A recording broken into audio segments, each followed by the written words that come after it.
When hope is gone, undo this lock and send me forth on a moonlit walk. Release restraint level 0.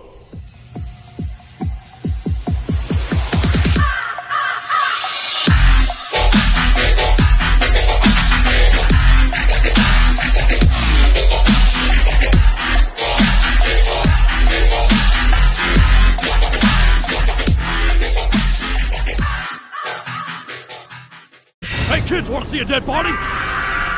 Hi guys, this is the Void of the Ravenclaw. Welcome back to another fanfiction story. Now before we start this off, I'm not as knowledgeable with other animes that I am with Naruto. So my knowledge is, I guess, average, if you would call it something. So I don't know a lot of the details. Like I said, I've watched the anime a few times, like the first couple seasons, so I don't know the abilities outside of the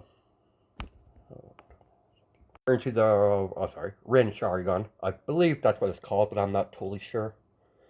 And there's only one ability I know that I won't be using because there's no reason for that in this story. So let's just move this on forward. As we start our story off, sometime after the death of Naruto Uzumaki and the rest of his family and friends, all of the Tail Beasts decided it's time, after a good amount of time has passed, several years actually, decided it's time for them to fade away from the world. The knowledge of chakra is fading away. All the Tail Beasts know eventually people will forget about chakra and the abilities they can wield. They decided to form into the Ten-Tail. It was quite surprising by Kurama's the one who came up with this plan. All of his brothers and sisters knows how much he hates being the Ten-Tails. With the help with their father, Sage of Sixth Path, the moment they combined, he sealed the Ten-Tail Beast on an island. Once a temple to worship the Tail Beast. The decision by all the Tail Beasts in agreement. Slowly, the knowledge of chakra disappeared from the world. Ultimately, it was forgotten as the modern day took its place alongside with people with superpowers. The location became undisturbed or discovered. The location where the Ten-Tail Beast was sealed, like I said, with the island, it was a very old structure that eventually turned into ruins on a large island in the Dragon Triangle. Even though the Tail Beast was sealed, the area was affected by small amounts of chakra being released. The Ten-Tail Beast was the cause of the anomalies in this area that was eventually called the Dragon Triangle, or Bermuda Triangle. Basically what I'm trying to say. I don't know where the Bermuda Triangle was at, but I know the Dragon Triangle is near Japan. So this will fit well with the story. But during the time of his slumber, the Tail Beast was going through changes, slowly forming personality and forming a very complex intelligence during its slumber, until a small blonde girl appeared on the island out of nowhere through a magical portal. So this must be the place. As child walked up to the seal, examine it for 30 minutes, as she walked backwards, a little way from the seal, as she stomped her foot on the ground. Wake up, sleepyhead. It's time for some chaos. As the floor, or the ground, begins to crack from her foot, then the crack increases towards the large glowing seal. You might have beat me last time, Clarion, witch boy, but not this time. Not with this. Not with this marvelous creature. As the ten-tail beast bursts out of the ground and gives out a mighty roar, as the child could see the ten tails waving around in the air. Marvelous. You're perfect. As child start the process of making the ten tails her anchor to the mortal realm. As magic circles appear all around the ten tails, as child created chains out of her pure magic power. Chain constructs of magic, basically what it is. As it pins the ten tails to the ground. Child knows she has to act fast before the ten tail breaks out. She knows she heard stories about this creature, the pure physical power it holds. She doesn't know if she can win one-on-one with the creature. After a long drawn-out process, trying to subdue the creature, she was finally successful, making the ten tails her anchor. As the chains disappear, the beast got up and lowered his head as child walked up to the head of the creature and gave it a hug. She grant the ten tails the ability to shapeshift into a human form, so he could go back and forth between his ten tail state and his human form. As the ten tail morphed into a human form, with the help from his new master, Child, as you see a very young looking boy, around probably 5 or 6 years old. Your orders, mistress? Order of business. As she snapped her finger, as clothes appeared onto the naked tail beast, that looks like around the age of 6. Much better. As she conjures a suit, basically a suit for Izuku. This island has lost its charm. Come, we have much to do. But I do need a name. But I do need to give you a name. As she stares at the green-eyed boy, I shall call you Izuku. Now come. As she opens a portal, as they both step through it, the moment Izuku stepped out of the portal, he found himself in a cozy house in Japan. As he turned to his mistress and asked where they are. We're currently in Japan. We need to hide in plain sight. For now, at least. But before that, I think I'm going to have to change my appearance a little bit to match yours. If this is going to work. We have to remain our cover until that disappointment shows up on Earth again. As Child is referring to the witch boy, Clarion, she despises him, not him personally. She just doesn't like how he does things. He's even willing to work with the Lords of Order on several occasions. And their little last confrontation, she's a bit spiteful.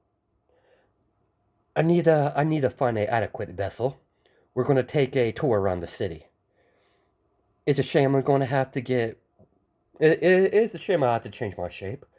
But even though I got quite accustomed to this form,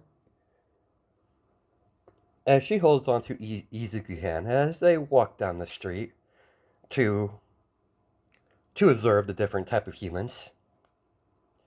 But sacrifice must be made.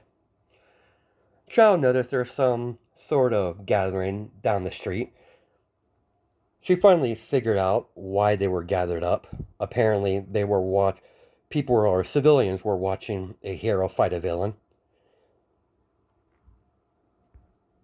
After observing, well, listening to the chatter between the humans watching the battle, she got the gist of it. Heroes and villains. And she looked up at the hero, then looked down over to Izuku. She matches Izuku perfectly with the green hair and green eyes. Yeah, she has a smirk on her face. Looks like I found my new vessel. Might have to tweak it a little bit, but it should work. And this vessel is perfect. And she's already a hero. She's already a hero in the system. So this will make a much better cover for us. As she watches until the fight ended, as the two of them followed the hero until she was alone, then child act. The hero never saw it coming. As child made her move, when she made her move, when she made her move, it was already too late. As child could feel her current vessel, or more of her current vessel with her vessel now. Well, sorry, her current child vessel with the Inko vessel. Much better. Combining the two vessels will be allow her to switch between child form and her adult form. I don't like short pause. I don't know if she could do that. I'm just doing my own thing to add to the story, so I'm not sure. There's not much information on child from the Young Justice, so I'm just winging it by now. I'm just winging it from this point on, so do apologize. After scanning the memories of this woman, she figured out where she lives. Let's go to our new home, according to this woman, memories. She lived she lives in a very wealthy part of town. This is going to be interesting. While I'm pretending to be this hero woman, Inko, I might be able to plant seeds of chaos as I stir things around to my liking. This is definitely going to be interesting. It only took Child a couple seconds to run through all her memories of this woman called Inko. Child is making sure that she knows everything about this woman life, so her cover can be maintained. She's not much. Sorry, Miss Ghost. There's not much she could do until Witch Boy make himself known on Earth. So she's going to have some fun. Meanwhile, she never thought she would be playing a hero, but it's a new experience for her. So she's going to experiment. She's nowhere near going to be good. She's a Lord of Chaos, and that's never going to change. Once we get to the manor, we'll go over a few things to make sure we keep our cover. As they walk in silence, as Child turns to Izuku, while walking, you don't talk much, do you? No. That disappoint me. Oh, sorry. That's disappointing. Well, we'll fix that in the future. When do I get to kill? Well, aren't you eager so soon, Izuku? If you're a good boy, I'll let you play in Gotham, as long as you keep it under the radar. Child picked up Izuku. I'm just going to refer to Inko from now on. As Inko picked up Izuku in her arms, as she continued to walk until she came upon a car that the woman was driving before she took her body.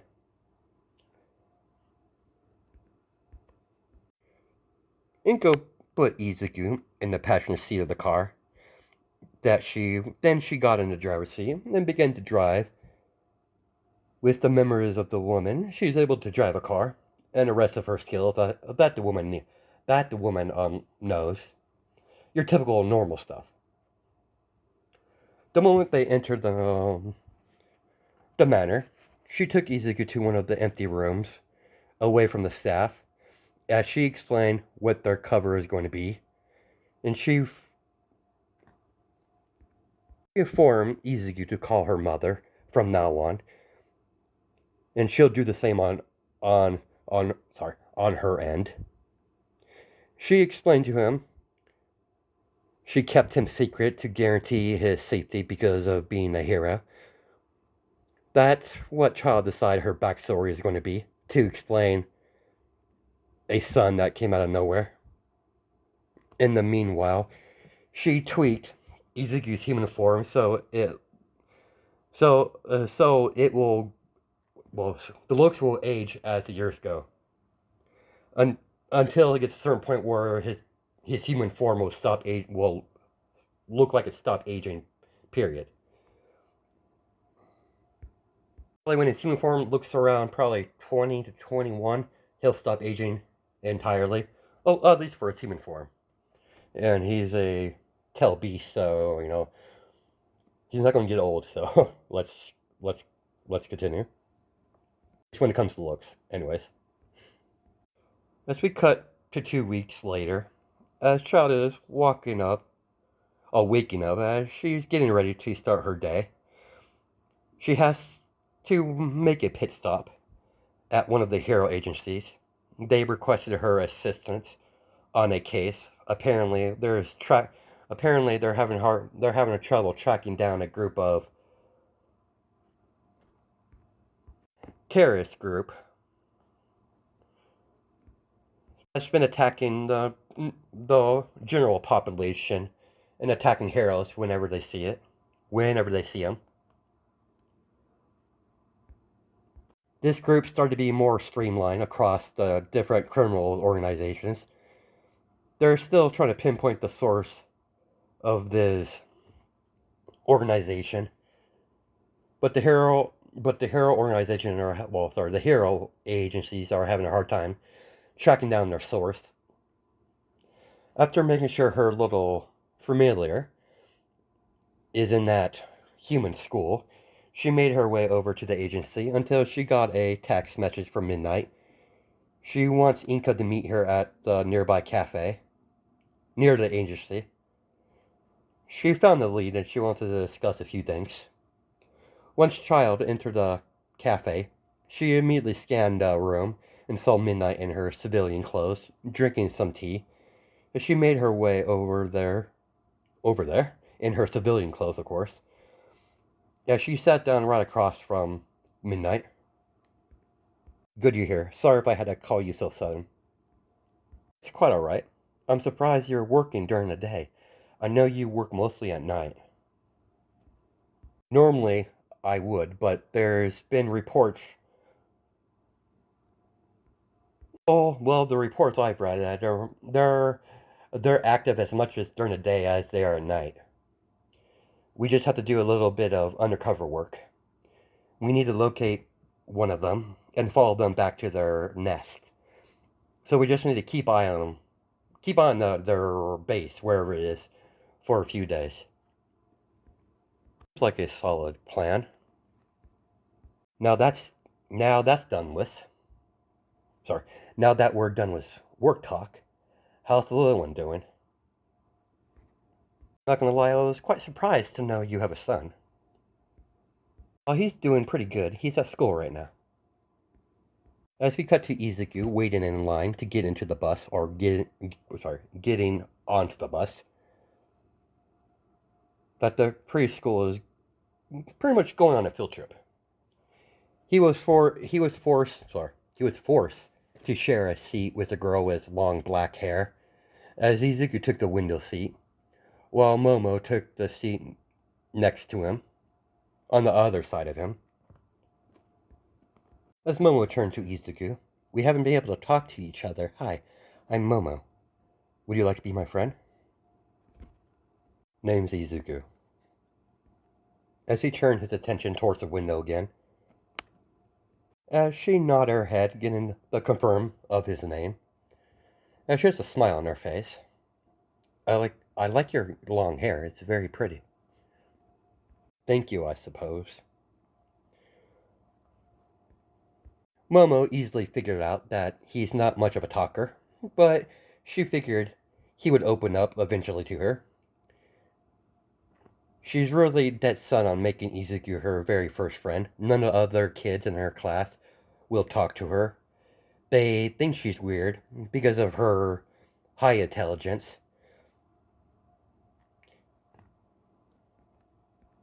She's already comprehending a lot of things that the rest of her classmate wouldn't understand because of her high intelligence. So that so that put Momo at odds with the rest of her classmates. She's really in a cheerful mood after well, she's in a real cheerful mood because after school her parents are going to take her down to the quirk doctor to see what type of quirk she has. So she's super excited about that. On top of that, making a new friend, she's having a good day. Despite her new friend being very quiet, she figured he didn't outright denounce being friends with her, so she figured he didn't mind, so she just assumed at this point because he never denied it. Izuku's only entertaining the idea of being friends with her because of his master that recently had been telling him to call her mother. He's still trying to figure that out, but he doesn't understand her. She informed her to try to make some friends, so it doesn't look suspicious. He doesn't really care either way. The moment the bus stopped, the rest of the kids on the bus start to cheer. Izuku looked through the window to see some sort of amusement park. Apparently, this amusement park is one of the hero theme parks. What is that? As Izuku stares at the hideous statue. I know we were going here. This is Mightland. Whatever this place is, whatever this place is, it's hideous. Especially with that big statue of that grinning hero. Momo was shocked that he didn't know the statue was a statue of All Might. I didn't know that. Sorry. No, I thought everyone knew about All Might, the number one hero. I see, he's some sort of bigwig. Interesting. He was broken out of his thought process by the teacher, getting the attention of all of her students to get up and get in a single file line to begin to get off the bus.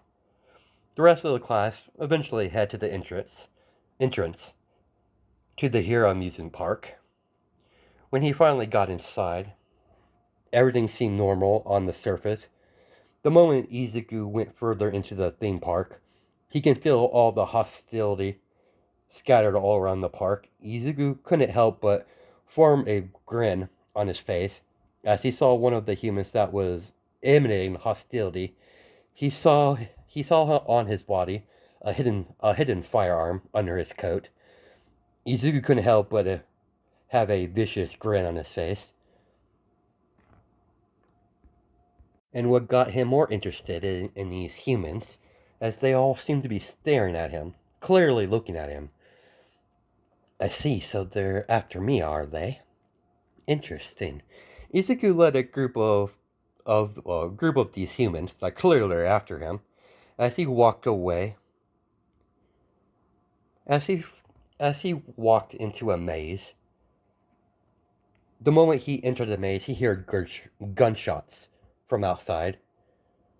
As the humans are finally making their move, a small group of the humans, part of this organization known as organization that's filled with quirkless that decided to band together to form a terrorist organization called anti-quirk.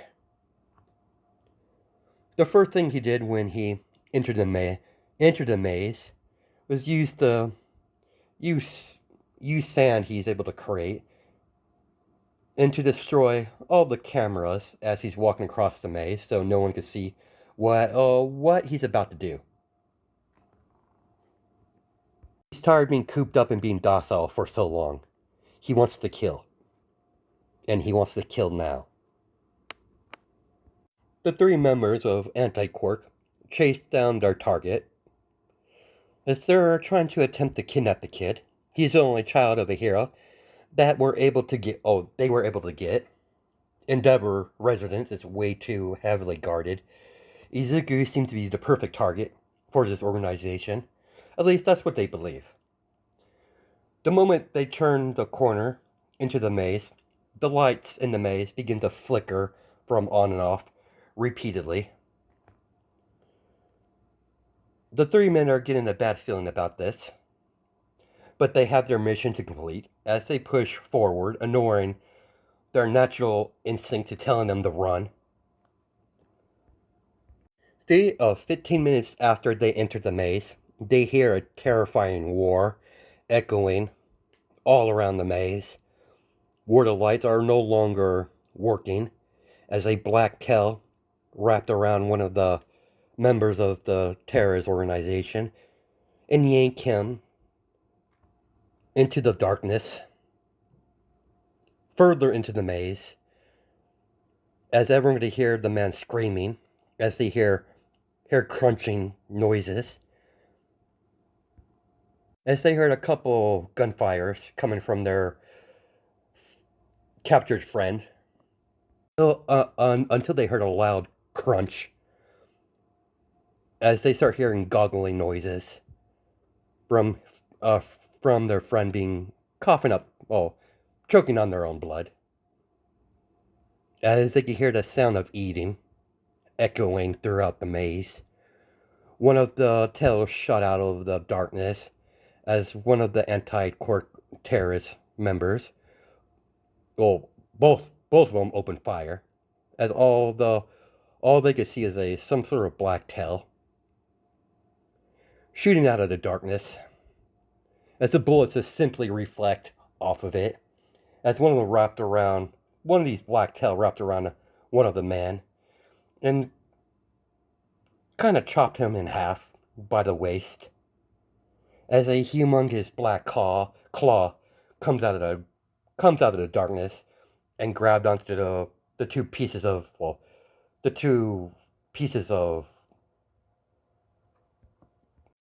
the man and drag him into the darkness.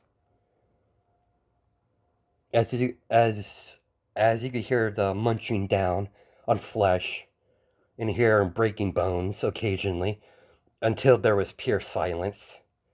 The last one alive is already scared shitless, so he ran.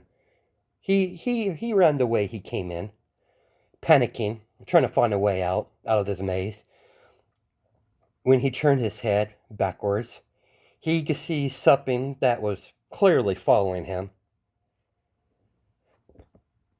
And when he was able to see the creature for a brief second, it terrorized him.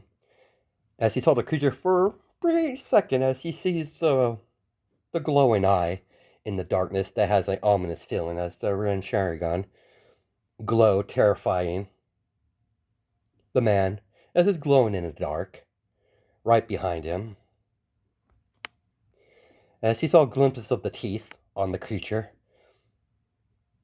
as the creature starts to chase him on all fours, as the man's trying to panicking, run as fast as he can from hallway to hallway to hallway, trying to get out of the maze. When the man saw the exit, he was starting to get relief, only for him to be grabbed by one of the humongous black claws and pulled into the maze, as the man gets eaten alive. As 5 minutes later, Izuku walked out of the maze in his human form, nonchalantly.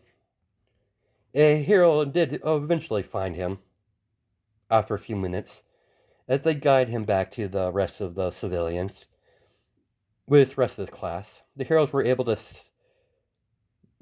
save who they can. There was a couple deaths, but majority of the visitors were safe and sound. Momo came over to Izuku and make sure he was alright. She was worried about him because he just disappeared out of nowhere. The teacher was terrified that she was going to get fired because he just magically disappeared out of nowhere. As we cut back to Child, disguised as Inko, getting ready to raid one of these anti-quirk cells. That's in Hosu City. They have similar bases all around Japan. Child uses the telekinesis quirk. She was quite surprised She was able to use this quirk from this body. But it took her several days to get a hang of it. As child used the telekinesis, slamming the two guards against each other, knocking them out.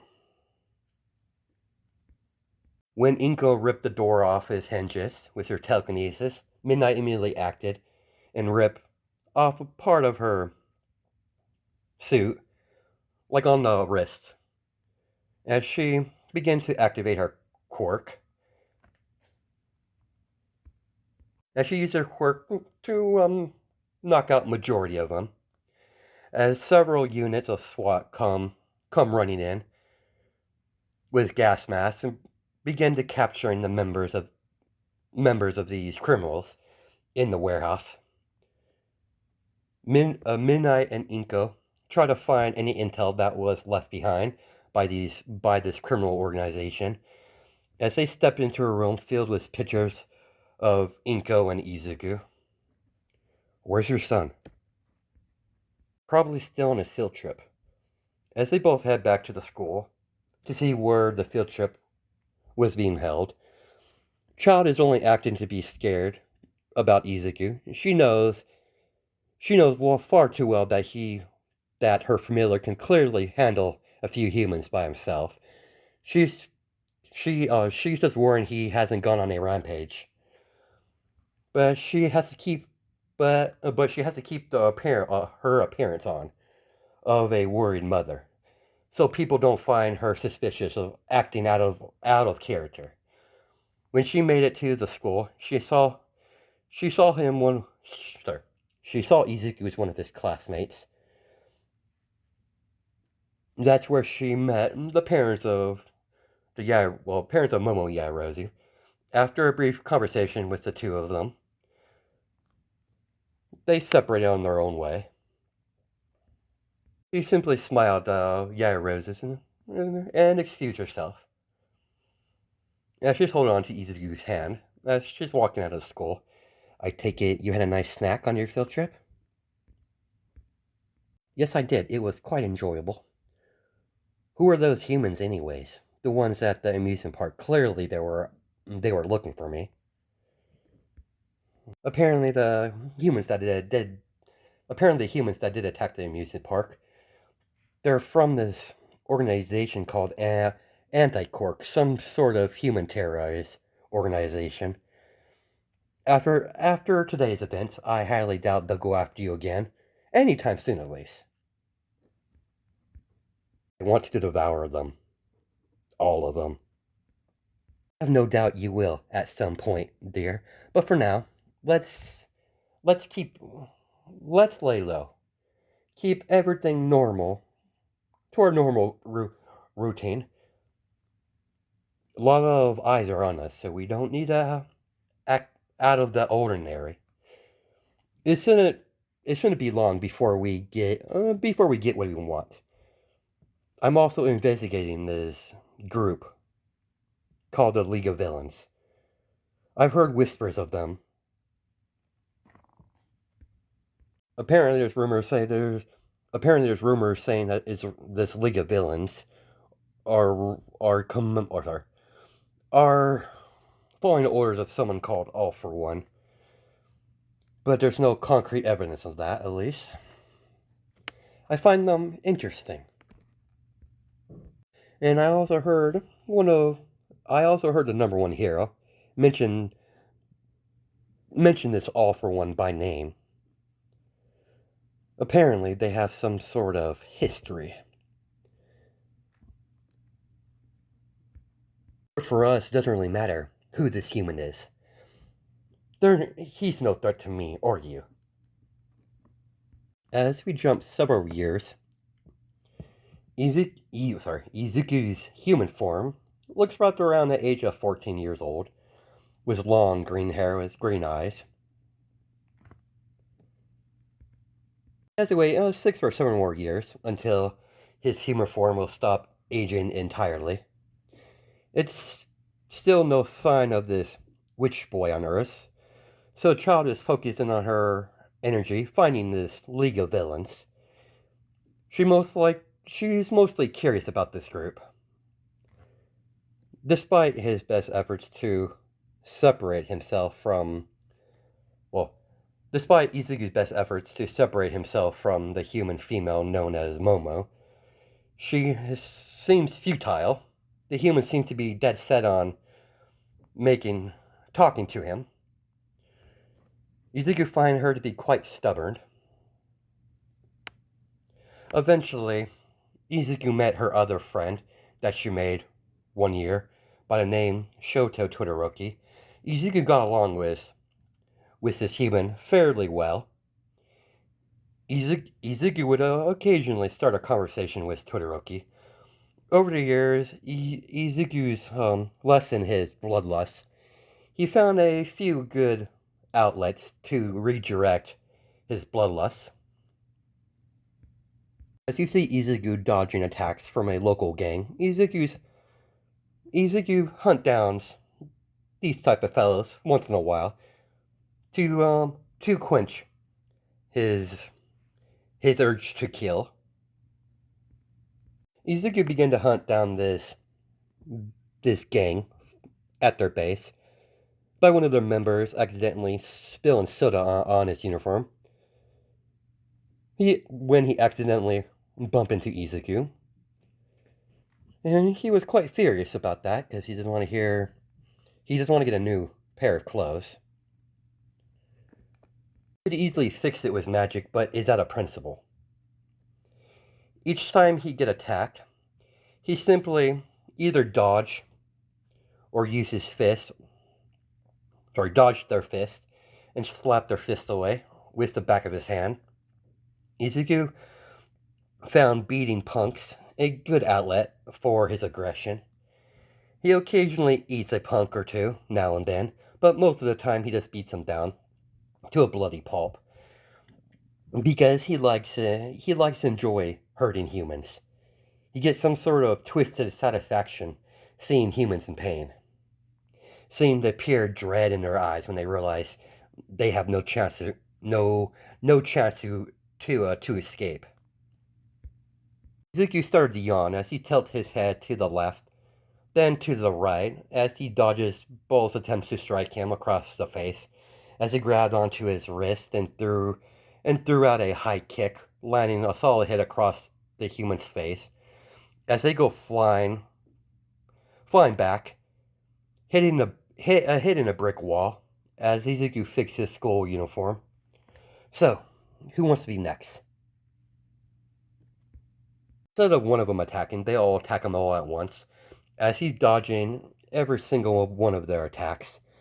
As Izuku heard his phone go off, as he takes it out of his pocket while dodging their attacks, as he began to have a conversation on the phone with his child, still in the form of Inko. His mistress has been taking a liking to this form, and he noticed her personality's been tweaked a little bit because of the human woman she took. Well, took her body. It's like Inko does taking Inko's body kind of morphed her personality with child. So there's some influence on her, but not to the extent where she's gonna be good. She just has a lot more kindness towards Izuku. It's getting kind of late. Finish up what you're doing over there. I have a task for you. Understood. Understood what? I believe I'm missing stuff in here. Like there's a part missing. Izuku dear. Seriously? As Izuku dodged a kick about to hit him in his face, as he elbowed the human in the face, then sweep his legs, then spin in a spin motion, kicking the man in the face as the human goes flying into the brick wall. I wasn't asking. Fine, I understand, Mother. Much better. That wasn't hard, was it? Now that said, I expect you to be back at the house in 30 minutes. That should give you plenty of time to move things along with your playmates. Izuku hung up the phone and put it back in his pocket, as everyone in the room gets covered in sand. that just came out of nowhere, as Izuku covered every single one of them in sand as he extended his hand outwards towards them. Sand coffin. As he closed his fists, as he crushed every single one of them, as the sand slowly descends off their body, as the body, what's left of the bodies, drop to the floor or drop to the ground, as he walked out of the building and make his way home, to see Child giving him a bright smile as she led him to the study, as she immediately began going over the mission she's going to give him, or the task she's going to give him. You see, Izuku, it's come to my attention that the League of Villains have resurfaced in America of all places. All places. There's no trace of them in Japan. At least that's traces I can't find, at least. Most heroes believe this League of Villains don't even exist, alongside with their leader of this All For One. Most people believe that he's some sort of fairy tale that the villains made up. Apparently, they managed to establish a home base in Gotham City. I want you to go to Gotham and investigate this League of Villains. If possible, it would be most useful if you could get their attention and get recruited. I've already have everything set up on my end for your absence from school. I simply told your school and my friends and my supposed friends that you're going overseas to visit your father. Of course, that's a straight up lie, but they're human. They're pretty gullible. And because you are my anchor to my physical plane, I will be able to see everything you see. You think I should start, Mother? The most logical course of action to try to get recruited by one of the crime families that should get the League's notice. Once you stir the pot a little bit, if you can't help it, don't confront the human known as Batman. He might be human, but he's a dangerous opponent to fight against. But beyond that, I'll leave the rest in your capable hands, my adorable little familiar. Now, give Mama a hug before you leave. Child might be a Lord of Chaos, but Inko's motherly affection passed over to her, and she kind of developed motherly affection towards Izuku that she displayed over the years. She might be an evil entity, but she holds some sort of affection for her anchor. Child opened a portal for him to go through. Izuku went through the portal fairly easy. He knows magic, but he does not. He knows magic, but not to the extent that the Lord of Chaos wields. He's pretty adept to magic because he was taught by his mistress, and he never really needs to use it in combat because he has chakra. But how magic and chakra they're quite similar. There are two different energies, but channeling it, it's still the same process. He doesn't really use magic in combat. There was never a need to resort to that. People tend to die fast when he's using his chakra. Izuku stepped through the portal as it closed right behind him, as he found himself in a park in Gotham City. As he used his magic to fix his clothes, he modified his school uniform a little bit as he began to walk towards the exit of the park. The first thing Izuku did was to try to find some sort of shelter, as he found an abandoned house that's not too far away from the park. With a little bit of magic, he unlocked the door and went in one of the rooms as he saw a bed, as he decided to lay down and sleep for the night. He'll start first thing in the morning. Before he went to bed, Izuku cloaked the house so it would not be visible to anyone that doesn't have access to magic. As he turned in for the night, Izuku woke up bright and early in the morning, as Izuku decided to scout around Gotham to see any of the major crime families, if they're recruiting new members or not. Izuku found himself walking into the bad part of Gotham, as he heard a couple of humans talking about some guy named Bane. He followed the humans while they were talking to each other. Apparently, they're trying to join Bane's crew. So he followed them to the meetup, to an abandoned warehouse where he saw a bunch of humans wearing some sort of black and white mask similar to Bane, but their own design. Izuku joined the group of humans in the abandoned warehouse. Heard a couple comments from the humans. Apparently, this Bane is recruiting members in a battle royale battle to weed out the weak ones. As all the humans start to fighting against each other, while the one known as Bane watches. Of course, everyone there is everyone. Sorry, of course, everyone that is there. Izuku stands out from the crowd. The moment one of the humans attack Izuku, he blocked their fists with a slam. Well, slapped his fist away as he rammed his fist into the human's chest, making him go flying towards sorry, making him go flying into wooden crates. For some reason, that was hard to say. Anyways, let's get in here. Izuku leaned backwards, dodging a fist. Izuku immediately ran his elbow into the man's face, then slammed his palm into the man's chest, making him go flying into a wall.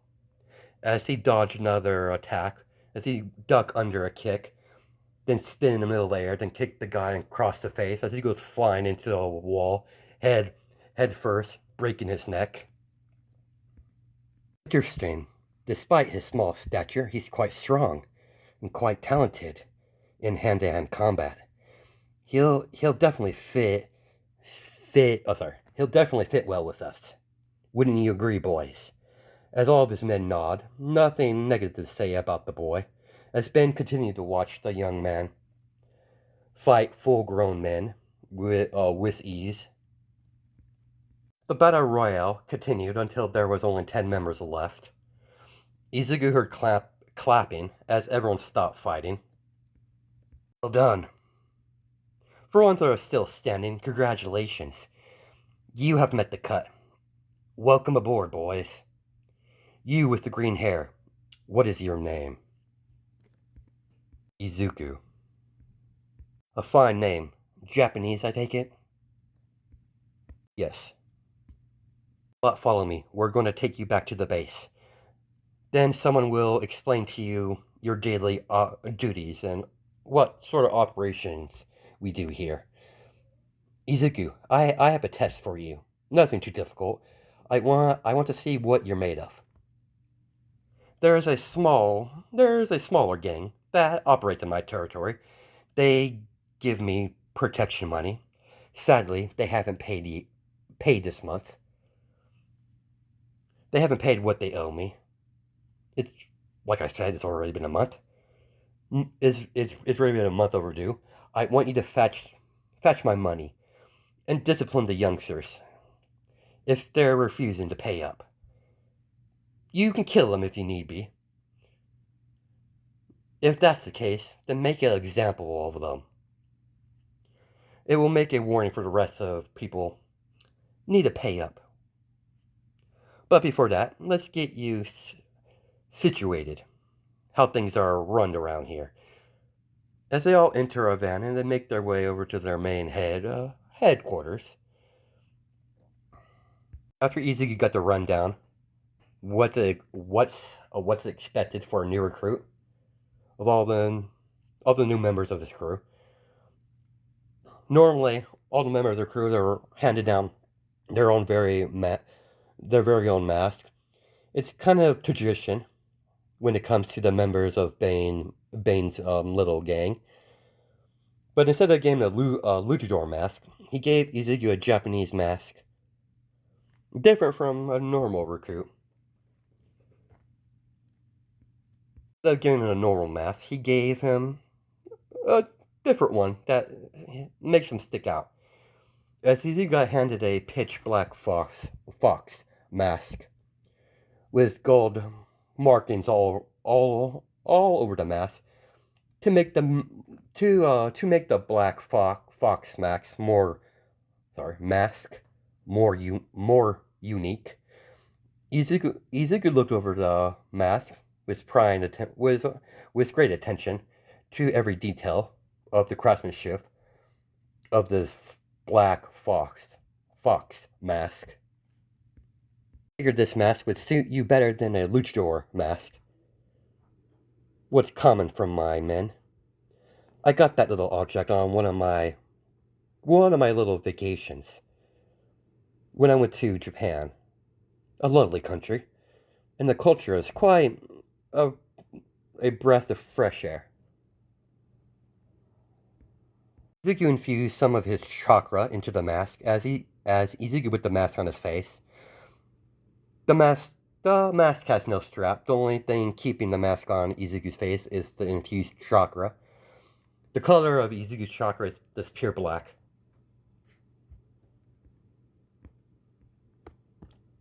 Sorry, guys. He put the fox mask on his face. That's been infused with chakra to stay put on his face. As Bane was quite curious how he's making the mask stay on his face without blocking. But he neither wants to. He doesn't really care either way. He has more important things to worry about. With his new mask on, unknowns to him, people will start referring to him a different name. Shoto Fox was born that day. This title he will earn during his time in Gotham. This will be well known throughout the criminal underworld in the near future. As that's where we're gonna cut it. Hope you guys have a good day. We're gonna do try this again. Hope you guys have a good night and day. Just by time stamps, and I'll catch you next video. Tongue tied.